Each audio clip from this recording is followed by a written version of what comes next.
Imagina só se o futuro de um país inteiro dependesse da definição de uma única palavra. Parece exagero, né?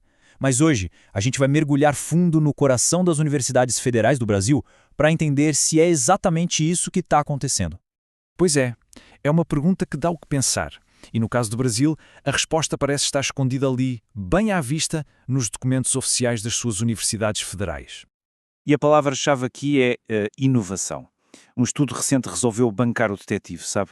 Eles foram investigar o que essa palavra realmente significa para essas instituições, que afinal deveriam ser os grandes motores do futuro do país. Então, vamos lá. Um mistério de uma palavra. Porque, olha, todo mundo sabe que as universidades federais são cruciais para o Brasil. Mas para onde elas estão apontando? Qual a direção estratégica delas? Isso pode ser um baita mistério. E a forma como elas definem inovação, bom, isso não é só um detalhezinho técnico, não. É a bússola que aponta para o futuro. Ou, em alguns casos, a falta dela. Para desvendar esse mistério, os pesquisadores foram por um caminho diferente. Eles não fizeram entrevistas, não. Eles foram direto na fonte, sabe? Mergulharam de cabeça nos documentos oficiais, nas políticas de inovação de cada universidade. E eles não foram de mãos à banana, não. Estavam armados com uma ferramenta bem poderosa. Essa técnica se chama mineração de dados. É basicamente o seguinte: imagina uma peneira digital gigante. Você joga um rio de texto ali e ela consegue separar as pepitas de ouro, que nesse caso são os padrões, as conexões, os significados escondidos no meio de tanta palavra. E a ferramenta específica que eles usaram para isso se chama distância de Levenshtein. Nome complicado, não é? Mas a ideia é simples.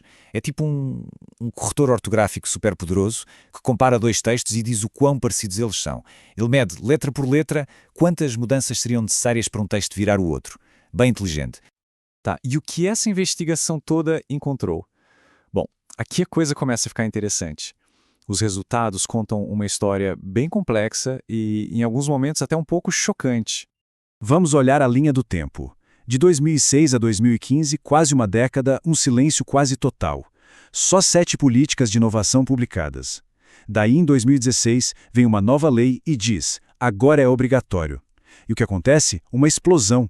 De repente, todo mundo corre para publicar a sua. Para ter uma ideia, quase 90% das políticas que existem hoje surgiram depois dessa lei. Só que aí vem a primeira grande surpresa.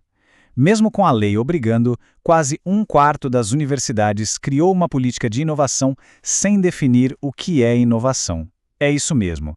Deixaram a palavra mais importante do documento em aberto. Um baita vazio estratégico, né?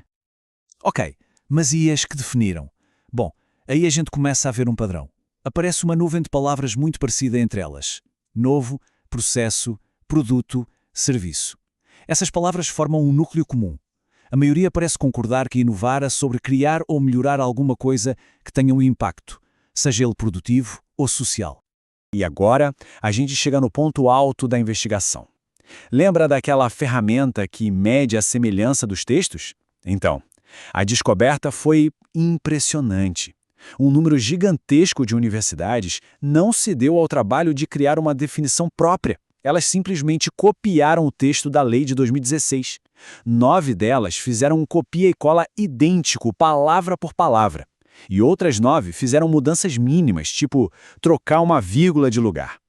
Isso levanta a grande questão, não é? É consenso ou é conformidade? Será que todo mundo chegou à mesma conclusão brilhante sobre estratégia? Ou será que isso na verdade mostra uma falta de reflexão, uma falta de pensar sobre qual é o papel único de cada uma delas nesse jogo da inovação? Mas calma, a história não é só sobre copia e cola, não. Se a gente olhar com mais atenção, dá para ver um espectro bem interessante de abordagens, e é aí que as diferentes filosofias começam a aparecer. Dá para ver dois lados bem distintos. De um lado, tem universidades como a Unir e a Unila. Elas têm uma visão super ampla, que inclui o impacto social, o impacto ambiental, o desenvolvimento da sociedade. Do outro lado, tem instituições como a UFCA e a UFRA, que afunilam muito mais. Para elas, inovação é basicamente tecnologia que dá retorno financeiro, que vira produto no mercado. São literalmente duas visões de mundo. E aí, no meio disso tudo, tem os casos que fogem da curva. A UTF-PR é um ótimo exemplo.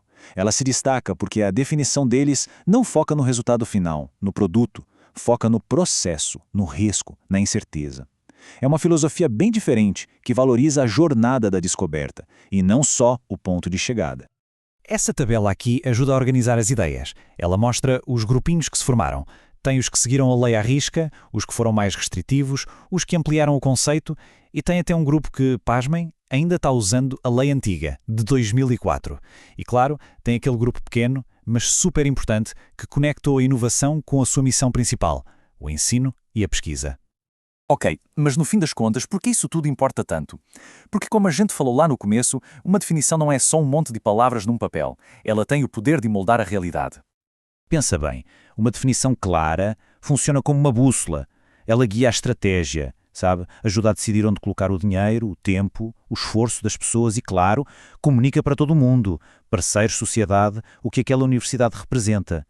Sem essa clareza, o esforço se perde, o impacto diminui. E tudo isso nos leva a uma última pergunta que fica no ar. Essa análise mostrou de tudo um pouco. Muita conformidade, mas também alguns focos de criatividade. A grande questão é, as universidades do Brasil estão de facto construindo seus próprios futuros, cada uma com a sua identidade, ou estão só seguindo um roteiro que veio pronto na lei? A resposta para isso não vai estar em nenhum documento. Vai estar nas ações que esses documentos vão inspirar ou limitar. E é isso, no final do dia, que vai de facto moldar o futuro do país.